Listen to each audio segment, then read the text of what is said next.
আসসালামু আলাইকুম। ঈদের পর সবাইকে আরো একবার স্বাগত অনলাইন ক্লাসে। আশা করি সবাই ভালো আছো, সুস্থ আছো। আমরা করছিলাম দশম অধ্যায় আর্থিক অবস্থার বিবরণী। তোমাদের হোমওয়ার্ক ছিল উদাহরণ সৃজনশীল প্রশ্ন 3। আজকে আমরা করব সৃজনশীল প্রশ্ন 4।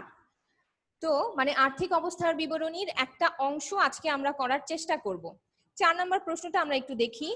প্রিয়ন্তী এন্টারপ্রাইজের 2017 সালের 31শে ডিসেম্বর তারিখের রেওয়া মিল ও অন্যান্য তথ্যাদি নিম্নরূপ।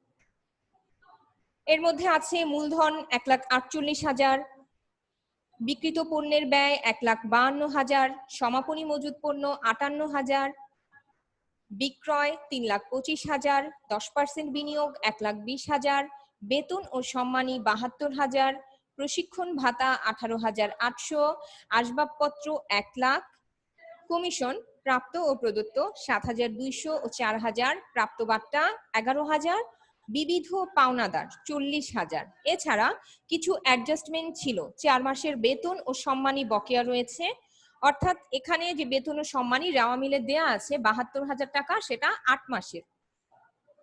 আসবাবপত্রের 10% অবচয় ধরতে হবে। প্রাপ্য কমিশনের 4,000 টাকা হিসাবভুক্ত হয়নি। তোমাকে প্রথমে মানে ক নাম্বারে করতে বলা হয়েছে উপযুক্ত তথ্য হতে মোট মুনাফা বা ক্ষতি নির্ণয় করো। তো মোট মুনাফা বা ক্ষতি, এখানে উপযুক্ত তথ্য হতে মোট মুনাফা বা ক্ষতি নির্ণয় করো, এটা ক নাম্বার প্রশ্ন। খতে মোট মুনাফা বলে দেয়া আছে। খতে বলা হয়েছে মোট মুনাফা 1,73,000 টাকা ধরে বিশদ আয় বিবরণী প্রস্তুত করো, আর নিট মুনাফা 60,000 টাকা ধরে আর্থিক অবস্থার বিবরণী প্রস্তুত করো। তো আমরা এখানে প্রথমে করি ক, সৃজনশীল প্রশ্ন 4 তার ক হচ্ছে মোট মুনাফা বা ক্ষতি নির্ণয়। মোট মুনাফা বা ক্ষতি নির্ণয় এটা বিশদ আয় বিবরণীর একটা অংশ। প্রিয়ন্তী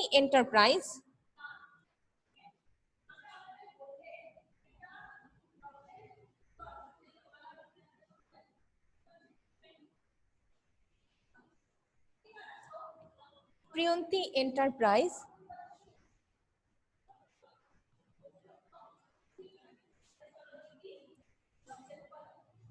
বিশদ আয় বিবরণী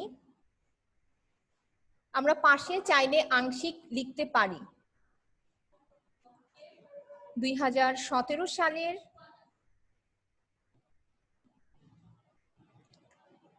31শে ডিসেম্বর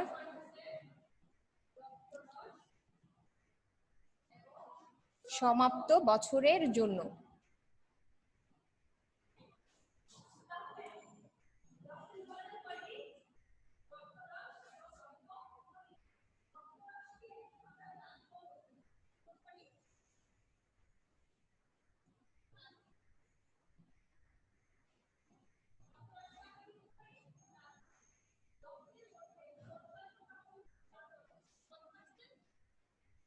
বিশদ আয় বিবরণীতে টাকার ঘর 3টা করতে হয়, তো 3টা টাকার ঘর করলাম। যদিও এই অঙ্কে আমরা 3টা টাকার ঘর ব্যবহার করব না। এখানে রেওয়া মিলে দেয়া ছিল বিক্রয় 3,25,000 টাকা,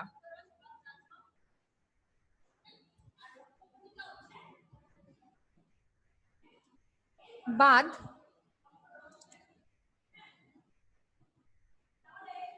বিক্রিত পণ্যের ব্যয়। বিক্রিত পণ্যের ব্যয় হচ্ছে 1,52,000 টাকা।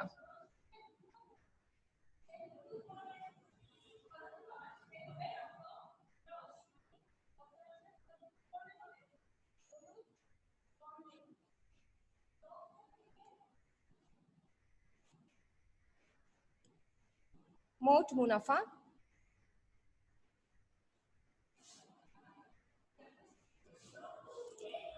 ক নাম্বার প্রশ্নে ছিল মোট মুনাফা বা ক্ষতি নির্ণয় করো। বিক্রয় থেকে বিক্রিত পণ্যের ব্যয় বাদ দিলে মোট মুনাফা বা ক্ষতি পাওয়া যায়। তবে এই অঙ্কটা তোমাদের জন্য সুবিধাজনক এই জন্য যে এখানে বিক্রিত পণ্যের ব্যয় রেওয়া মিলে বলে দেয়া আছে 1,52,000 টাকা। এই সুবিধাটা তোমরা অন্য সব অঙ্কে পাবা না, কারণ হচ্ছে সেখানে তোমাদেরকে বিক্রিত পণ্যের ব্যয় নিজেদেরকে নির্ণয় করে নিতে হবে। এটা ছিল ক নাম্বার, তোমরা এটা তুলে নাও। তারপর করব খ, মোট মুনাফা 1,73,000 টাকা ধরে বিশদ আয় বিবরণী প্রস্তুত করো। খেয়াল করো, আমি এখানে লিখে দিয়েছিলাম আংশিক, কারণ এখান থেকে আমি শুধুমাত্র মোট মুনাফা বের করে দিয়েছি। বিশদ আয় বিবরণীর আসল কাজ হচ্ছে নিট মুনাফা নির্ণয় করা, অর্থাৎ আমরা যদি নিট মুনাফা নির্ণয় করি সেটা হতো সম্পূর্ণ বিশদ আয় বিবরণী। এটা বিশদ আয় বিবরণী, কিন্তু এটা ছিল আংশিক। আমি এইটুকু মুছে দিচ্ছি, পুরাটাই মুছতেছি, আর উপর থেকে লিখবো তাই।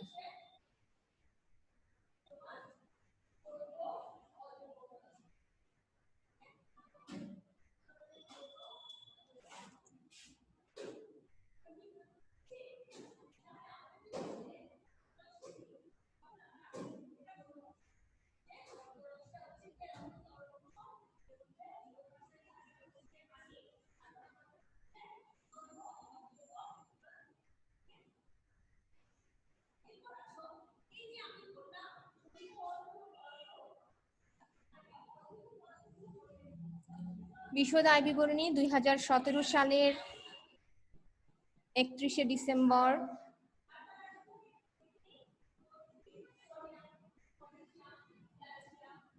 সমাপ্ত বছরের জন্য।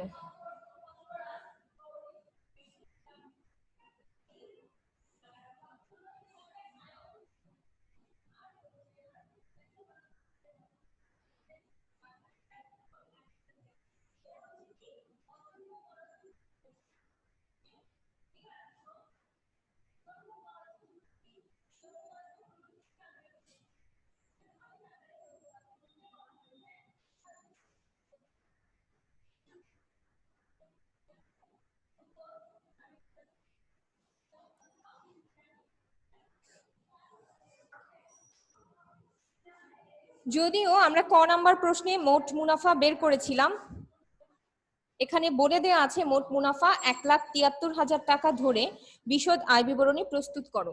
এটা হচ্ছে সৃজনশীল প্রশ্ন 4-এর খ নাম্বার। মোট মুনাফা প্রশ্নে প্রদত্ত 1,73,000 টাকা। মোট মুনাফা থেকে বাদ দিব পরিচালন ব্যয়।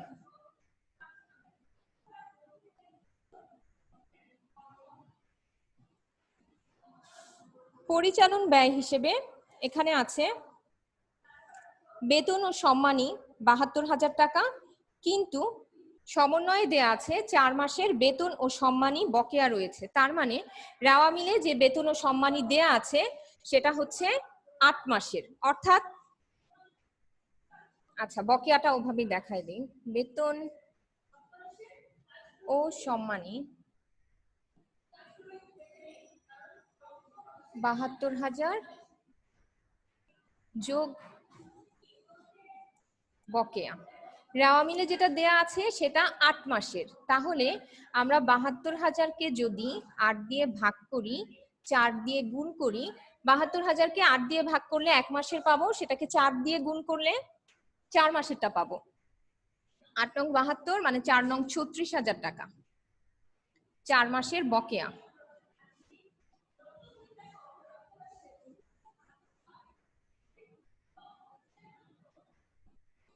$1,08,000 টাকা বকেয়া বেতন যোগ করার পর।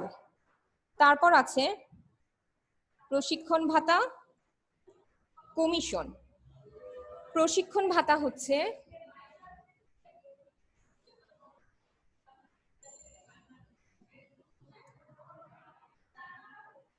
18,800, আর প্রদত্ত কমিশন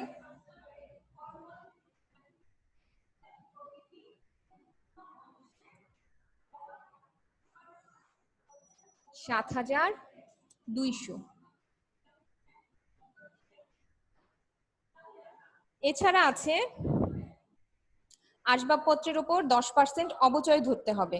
আসবাবপত্র এখানে আছে 1 লাখ টাকা, 1 লাখ টাকার 10% হবে 10,000 টাকা।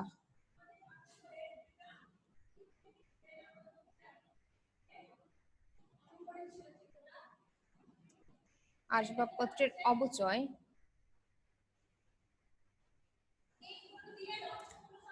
1,00,000-এর 10%, 10,000 টাকা।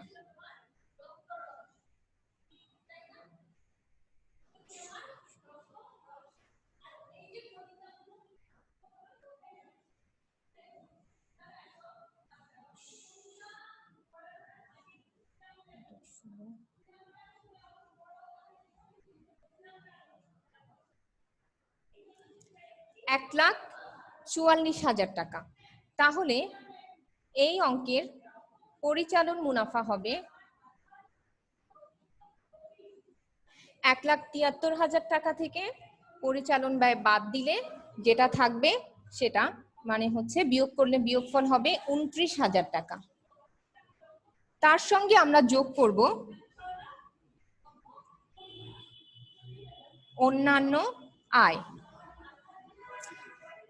অন্যান্য ব্যয় থাকলে বাদ দিতে হবে, অন্যান্য আয় যোগ করব। এখানে অন্যান্য ব্যয় নাই, আর অন্যান্য আয়ের মধ্যে আছে প্রাপ্ত কমিশন 4,000,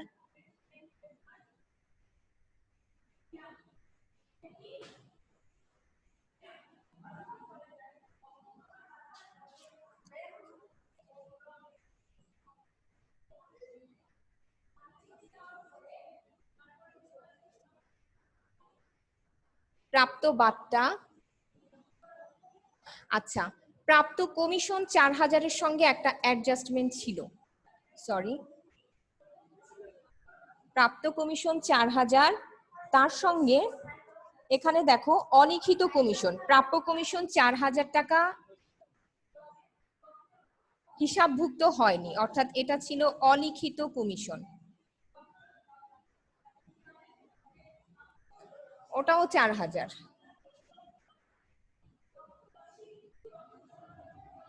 8,000, তার সঙ্গে প্রাপ্ত বার্তা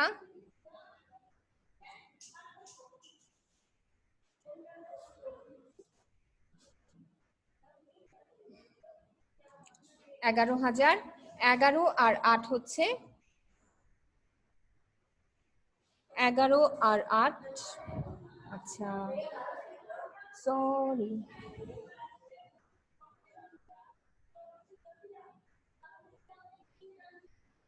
তার সঙ্গে 10% বিনিয়োগ ছিল, বিনিয়োগের অনাদায়ী সুদ।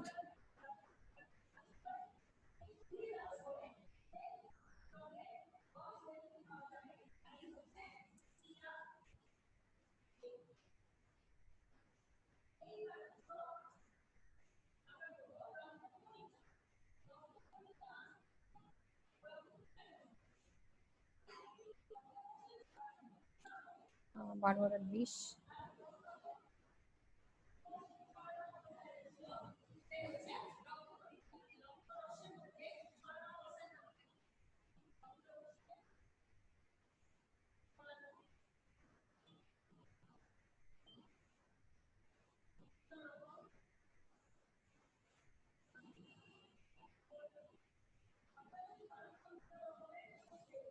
আচ্ছা আমরা একটু দেখে নেই এই অঙ্কের ক্ষেত্রে মোট মুনাফা যেটা প্রশ্নে দেয়া ছিল সেটা হচ্ছে 1,73,000 টাকা।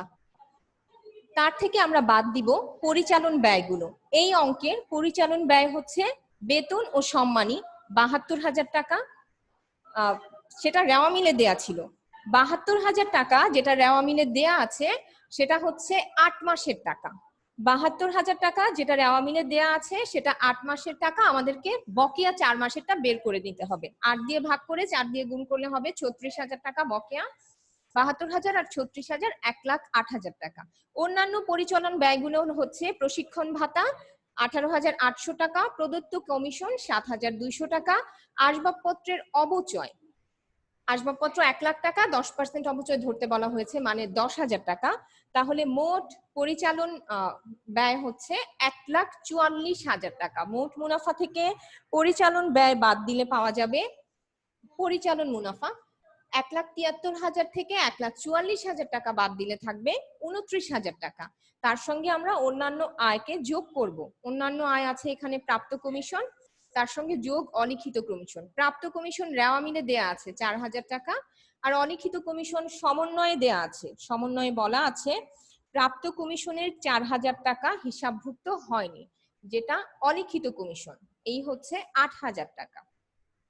তার সঙ্গে আছে প্রাপ্ত বার্তা 11,000 টাকা, বিনিয়োগের অনাদায়ী সুদ, বিনিয়োগ 1,20,000 টাকা। বিনিয়োগের সুদ সম্পর্কে প্রশ্নে কিছু বলা নাই, তাই বিনিয়োগের অনাদায়ী সুদ 1,20,000-এর 10% 12,000 টাকা। তার মানে মোট অন্যান্য আয় হচ্ছে 31,000 টাকা। 29,000 আর 31,000 যোগ করলে পাওয়া যাবে 60,000 টাকা, যেটা নিট মুনাফা, অর্থাৎ পরিচালন মুনাফার সাথে অন্যান্য আয় যোগ করলে পাওয়া যাবে নিট মুনাফা। আচ্ছা, এবারে আমরা করব গ নাম্বার। এটা ছিল সৃজনশীলের খ নাম্বার, আমরা এখন করব গ নাম্বার।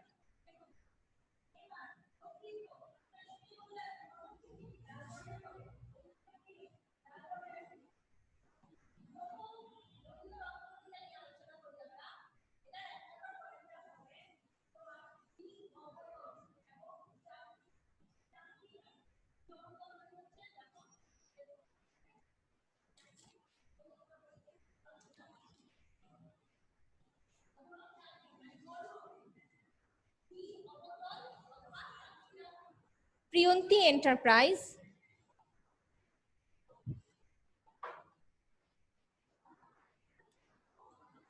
আমাদের গ নাম্বারে করতে বলা হয়েছে নিট মুনাফা 60,000 টাকা ধরে আর্থিক অবস্থা বিবরণী প্রস্তুত করো। নিট মুনাফা আমাদের 60,000 টাকায় বের হয়েছে, আর বলে দেওয়া হয়েছে নিট মুনাফা 60,000 টাকা ধরে আর্থিক অবস্থার বিবরণী প্রস্তুত করতে।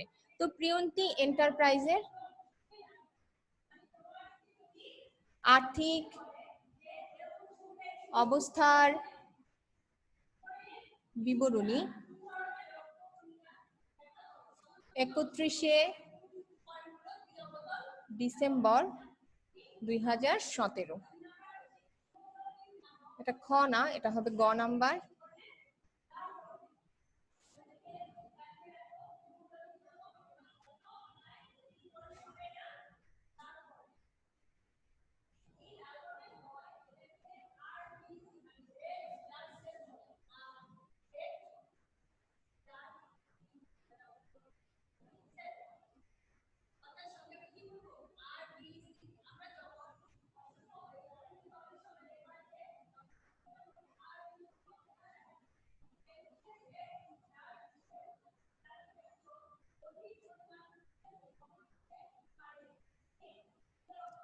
আচ্ছা, এবার আমরা করব আর্থিক অবস্থার বিবরণী। আর্থিক অবস্থার বিবরণীর প্রথমেই আমরা দেখাবো সম্পদ। সম্পদের মধ্যে এখানে আছে স্থায়ী সম্পদ, শুধুমাত্র একটাই আছে, সেটা হচ্ছে আসবাবপত্র। আচ্ছা, ঠিক আছে, স্থায়ী সম্পদ, সম্পদ সমূহ।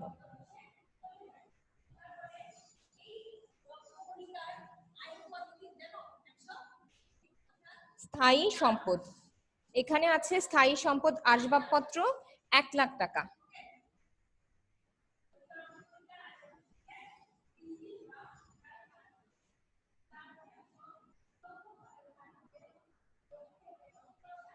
তার থেকে আমরা অবচয়কে বাদ দিব।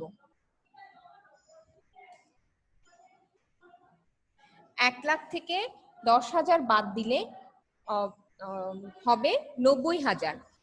অন্য কোনো স্থায়ী সম্পদ এই অঙ্কে নাই, তাহলে মোট স্থায়ী সম্পদ সেটা হচ্ছে 90,000 টাকা। এরপর হচ্ছে দীর্ঘমেয়াদী বিনিয়োগ।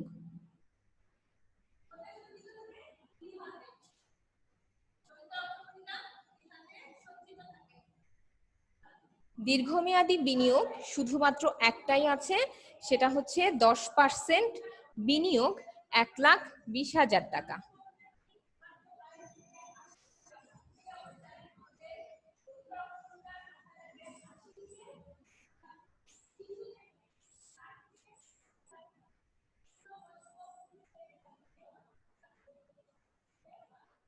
তারপর হচ্ছে চলতি সম্পদ।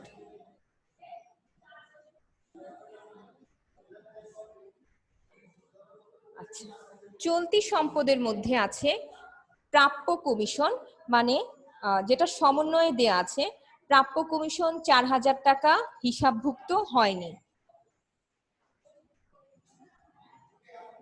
সেটাই এখানে প্রাপ্য কমিশন হিসাবে ধরা হবে। প্রাপ্য কমিশন 4000 টাকা। আবারও বলছি, যেটা সমন্বয়ে আছে সেটা প্রাপ্য কমিশন 4000 টাকা হিসাবভুক্ত হয়নি, এটি প্রাপ্য কমিশন হিসেবে ব্যবহার হবে। তারপর হচ্ছে বিনিয়োগের অনাদায়ী সুদ। বিনিয়োগের ওপর 10% সুদ ধরতে বলা হয়েছে, যেটা রেওয়া মিল বা অন্য কোথাও দেয়া নাই।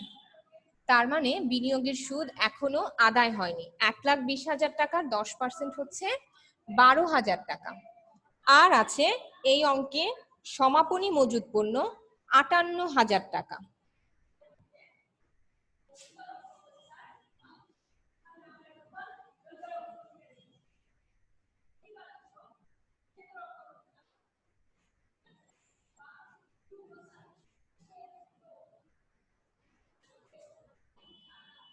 আটান্ন, 60, 70, 74,000 টাকা।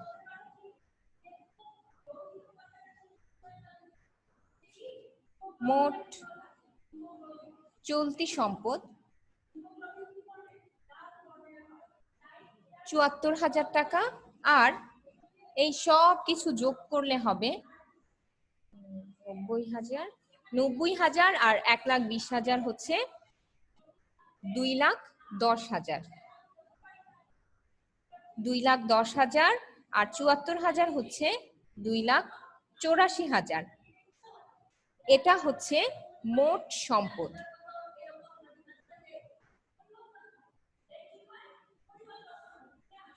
আরেকবার বলছি, স্থায়ী সম্পদ, এখানে শুধুমাত্র একটা স্থায়ী সম্পদ আছে, যেটা হচ্ছে আসবাবপত্র।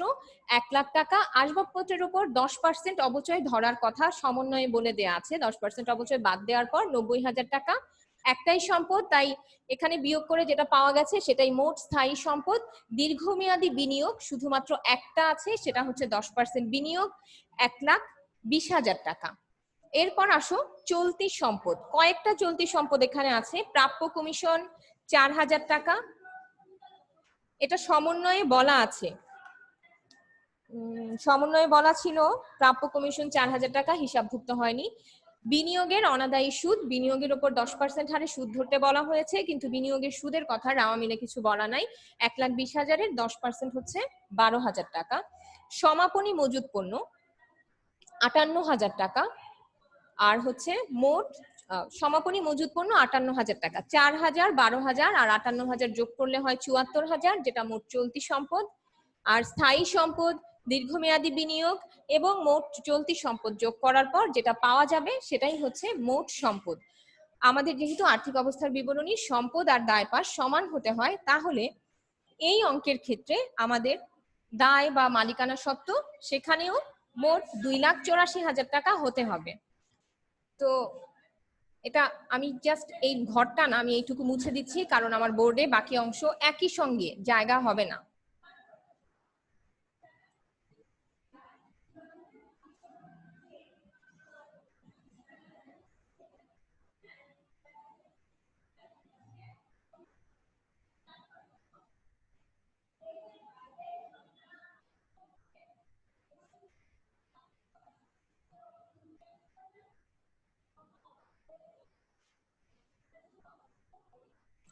আচ্ছা, তোমরা কিন্তু মুছে ফেলবা না, নতুন ঘর করবা না, কারণ এটা আগের অঙ্কের সঙ্গে একই সঙ্গে বসবে। মালিকানা সত্ত্ব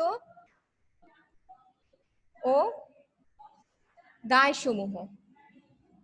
তো প্রথমেই আসবে মালিকানা সত্ত্ব। আমরা আপাতত মালিকানা সত্ত্বের এই জায়গাটা খালি রাখবো। কেন খালি রেখেছি সেটা আমি তোমাদেরকে পরে বলবো। তো মালিকানা সত্ত্ব এটা খালি থাকবে, এটা আমি পরে দেখাচ্ছি।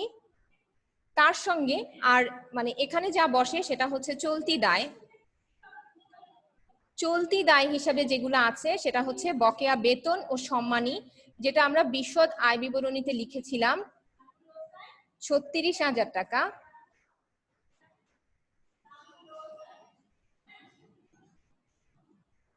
তারপর আছে বিবিধ পাওনাদার।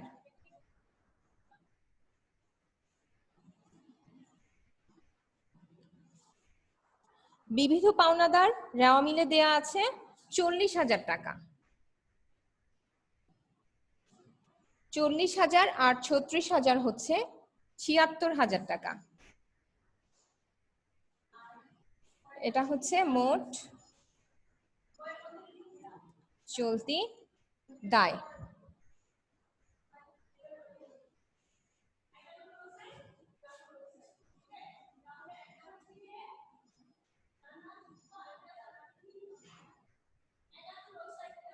মোট মালিকানা সত্ত্ব ও দায় সমূহ। আমি যেহেতু একই বোর্ডে অঙ্ক করছি তাই তোমাদের দেখানোর সুবিধার্থে আমি ওই অংশটা ফাঁকা রেখে দিছি।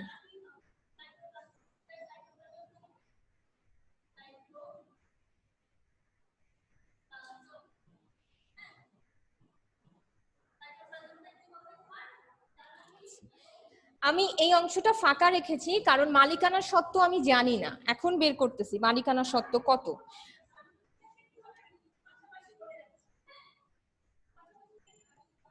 এই জিনিসটা তোমরা রাফে দেখায় দিবা।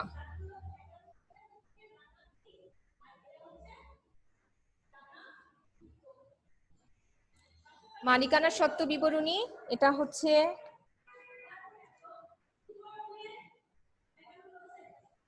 মূলধন 1,48,000 টাকা আর তার সঙ্গে যোগ হবে নিট লাভ।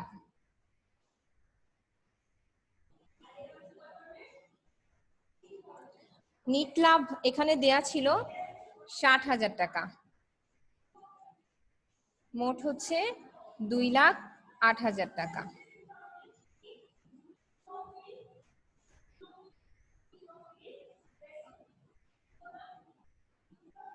মোট মালিকানা সত্ত্ব 2,08,000 টাকা।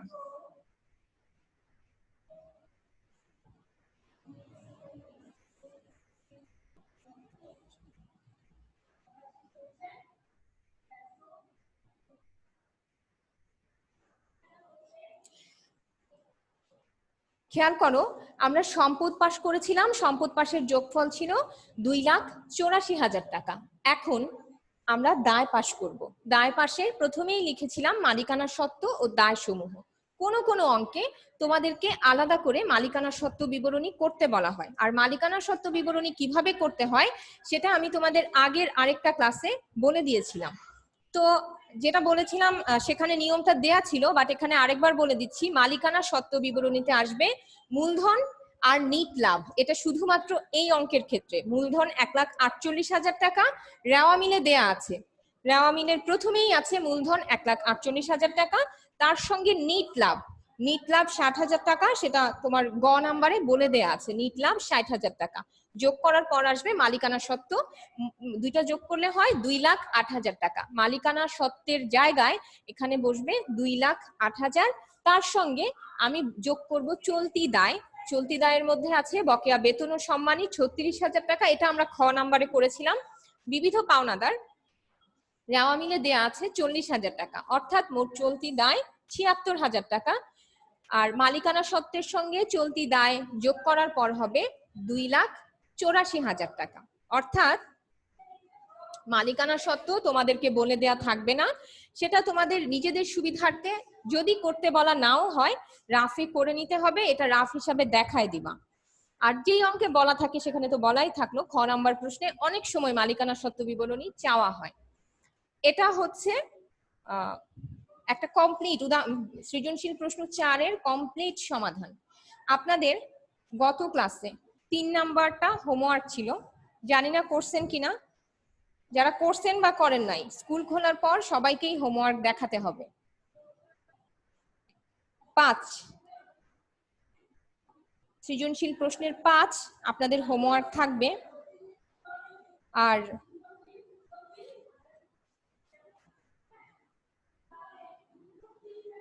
সৃজনশীল প্রশ্নের 5 এবং 6 আপনাদের হোমওয়ার্ক থাকবে। আমি একটু হোমওয়ার্ক লিখে দিচ্ছি। 5, 6 এবং উদাহরণ।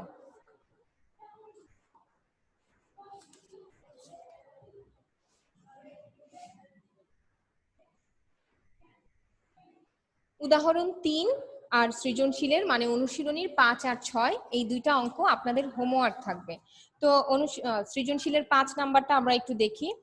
ওখানে সমন্বয়ে বলা আছে নগদে পণ্য বিক্রয় 15,000 টাকা হিসাবভুক্ত হয়নি, তার মানে 15,000 টাকা বিক্রয়ের সঙ্গে যুক্ত হবে, একই সঙ্গে এই 15,000 টাকা দেনাদারের সঙ্গেও যুক্ত করতে হবে। কুঋণ হিসেবে 2,500 টাকা অবলোকন করতে হবে, সম্ভাব্য কুঋণের জন্য 5% সঞ্চিতি ধরতে হবে। তো এখানে আমাদের দেনাদার হচ্ছে, আচ্ছা এই অঙ্কে দেনাদার নাই, এই অঙ্কের প্রদেয় হিসাব প্রাপ্য হিসাব হচ্ছে 63,000 টাকা, অর্থাৎ আপনারা 63,000 থেকে 2,500 টাকা বাদ দিবেন, তারপর অবশিষ্ট টাকার উপর 5% সঞ্চিতি ধরবেন। ব্যবসার মামলা পরিচালনা খরচ প্রদান 5,000 টাকা, যা হিসাবভুক্ত হয়নি।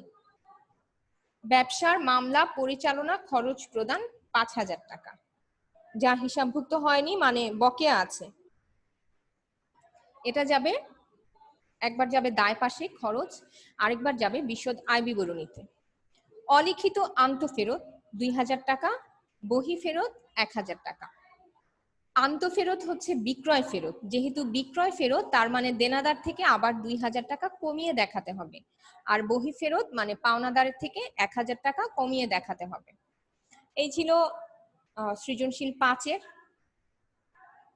এবার দেখি সৃজনশীল 6। সৃজনশীল 6-এ দেখো এখান থেকেই বলা আছে বেতন 6 মাসের, মানে 72,000 টাকা যদি 6 মাসের বেতন হয় তাহলে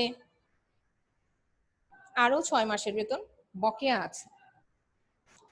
প্রাপ্য, তারপর আছে 8% বিনিয়োগ 1/1/2016 তারিখে। এটা কিন্তু পূর্ণ 1 বছরের জন্য সুদ ধরতে হবে, 1 লাখ টাকার 8%। 10% বন্ধকি ঋণ 1/2/2017। বন্ধকি ঋণের উপর সুদ ধরতে হবে 5 মাসের, কারণ আমাদের হিসাব বর্ষ শেষ হয়ে যাবে জুন মাসে, অর্থাৎ ফেব্রুয়ারি থেকে জুন পর্যন্ত মোট 5 মাস সময় আমরা বন্ধকি ঋণটা ব্যবহার করতে পারবো। সমন্বয়ে দেয়া আছে সমাপনী মজুত পণ্যের ক্রয় মূল্য ও বিক্রয় বাজার মূল্যের মধ্যে যেটা বেশি, ক্রয় মূল্য 1,28,000 টাকা, বাজার মূল্য 20,000 টাকা বেশি। আমাদের 20,000 টাকা বেশি ভাবার দরকার নাই, 1,28,000 যেটা কম আছে রক্ষণশীলতার নীতি অনুযায়ী সেটাই ধরবো।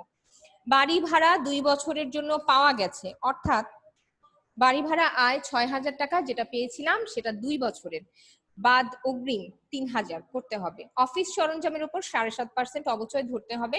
কমিশন বাবদ 2,000 টাকা অনাদায়ী আছে।